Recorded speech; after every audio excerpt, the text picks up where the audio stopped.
In this film, we'll look at the number one problem. If there's going to be a deeper approach to nature conservation, we need to get straight to the heart of the matter, the roots of what's going wrong. Merely pulling a few leaves off, pruning a branch or two, won't really change anything, because what's fundamentally causing the trouble will just continue. Messing around with the usual same old way doesn't really work. There might be some tiny benefits, some minor successes, but not much is achieved by being superficial, as the big problems ultimately remain. As we don't do waffle, what I'm going to attempt to get across to you is an extremely condensed summary. I'm assuming you're smart, wanting to know a better way forwards, and that you followed my train of thought for the first 4 films. But you'll nevertheless probably need to re-watch this 5th film after seeing it the first time, because there's just so much to take in and process. What's most to blame is the current human mindset. Expressed simply, it's the me or me first mentality. Yes, we appreciate this is an immense problem, the biggest of all, going way beyond the environmental concerns. But please bear with me, as there is a clear way forwards, albeit a long-term one. And without major behavioural change, it's naive to expect that much will really get better, simply because it's us who are the basic cause of what's going wrong. Everyone's conditioned into this learnt pattern of me-first behaviour, as in monkey do what monkey see, to one degree or another. You soak up the various influences from birth, whilst growing up as a child, then you're further influenced throughout adulthood. And it's all normalised, rarely questioned or challenged. Plus, you probably want to fit in with the crowd and be accepted, to be liked by others. If you rock the proverbial boat, going against the norms, you're immediately frowned upon, dissuaded. So contradictions and hypocrisy get conveniently swept under the carpet, rarely mentioned, if ever, within this mass group mindset that dumbs down and frustrates any chance of us realising the farther reaches of our human potential. Most people don't even bother to try to change, to develop this potential. But some do. However, attempts to overcome this basic me-first behaviour are usually met with abysmal failure. It's not that we can't change, because we can. The inability is down to a lack of exact know-how. Almost everyone hugely underestimates the power of psychological avoidance, which in itself keeps people stuck, a factor that further explains the lack of genuine progress. Instead, it's seen as easier to deflect or distract rather than to face reality. Furthermore, most fail to realise just how much effort is needed to change existing habits. Our brains become hardwired, and it actually takes many months or even years of consistent effort to replace one set of habits with another. On their own, good intentions do nothing. As a result of all the ubiquitous deflection and dysfunction, there's a disconnect between people's perception and concern for the wider world and how they think, feel and act. This disharmony or mismatch causes all kinds of problems. Simply put, we mess things up by our immature behaviour. People get sucked into and absorbed by what they want, nowadays going way beyond the basic needs. This usually soon becomes greed to one degree or another.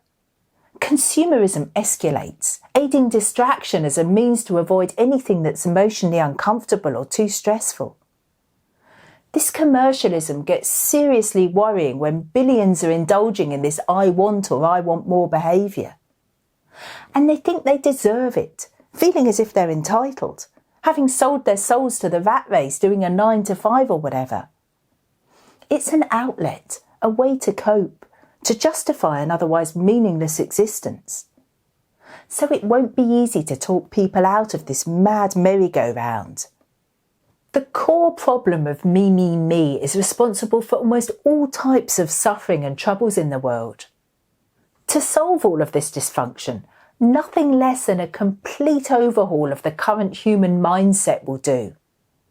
Let's take a quick look at how this superficial me-first mentality affects what most conservationists are currently doing, as an example of what invariably goes wrong. Some find jobs as researchers, perhaps monitoring penguin populations. But in almost all cases, we don't actually require any extra knowledge. Instead, what we already know urgently needs to be properly applied in practice. However, this involves a lot of thankless hard work, blood, sweat and tears, whereas doing research is a much easier soft option. Plus, career ladder climbing is socially encouraged. The me-first mentality dominates, becomes the main priority, and is therefore normalised, leading to oversights and therefore poor choices being made. Others find a range of jobs within environmental organisations. But once more, the focus is all wrong. We don't need still more bland general education, which is what they often focus on, because there's enough awareness as it is, for whatever that's worth. What we desperately need instead is achievement.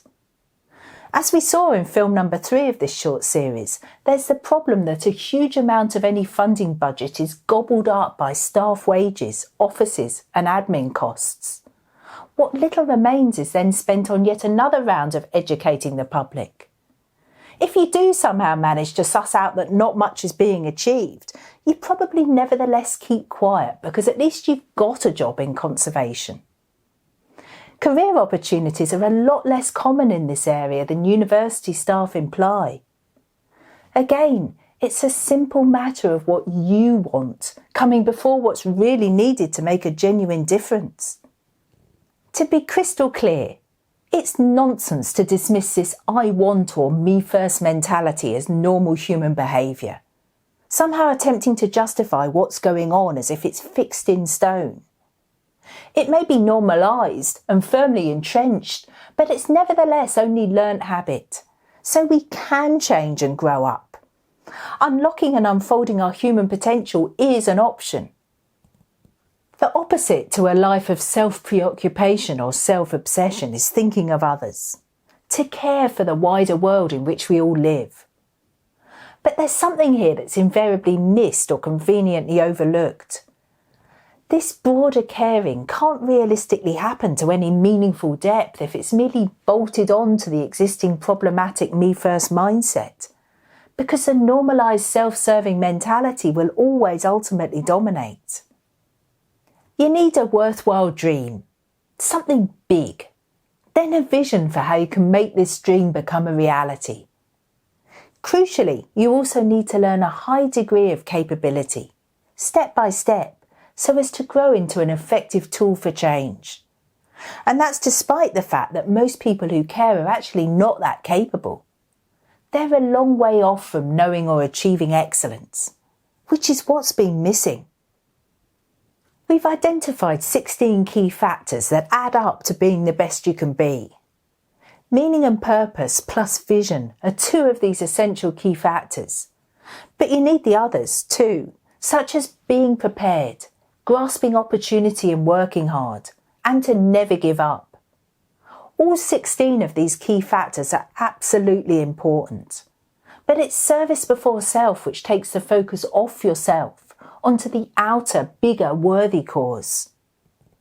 In addition to learning the 16 key factors which combine to produce capability, outstanding performance, it's equally important to unlearn the various tricks of psychological avoidance that have supposedly kept you safe from excessive anxiety, disappointment and emotional pain, but have definitely made you shut off, limited, small-minded.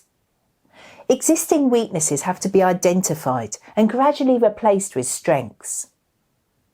It's often said that doing the same thing over and over again, expecting different results, is madness. This won't bring about fundamental change. There's therefore got to be a different approach, a deeper approach.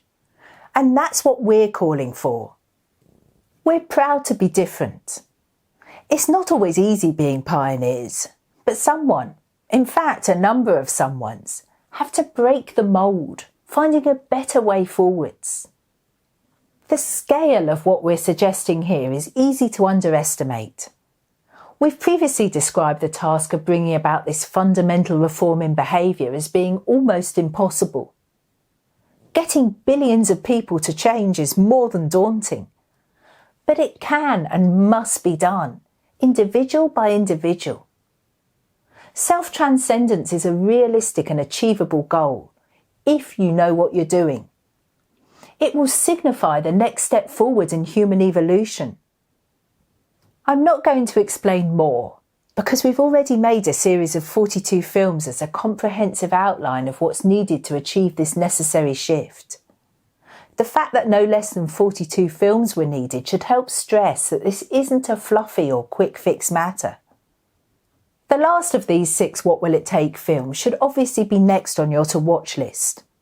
But afterwards, I strongly suggest you look at the trailer for this Follow the Process series, the 42 films which explain how you can change your life and thereby help make the world a better place. There'll be a link for this trailer in the description box below. You'll then be able to better appreciate what I'm attempting to get across here, which isn't easy or immediately apparent. So, last up, we'll next be looking at what you can practically and realistically do to genuinely make a difference. I'm out of the studio again for that one, at our own Komsberg Wilderness Nature Reserve in South Africa. I'll see you again soon.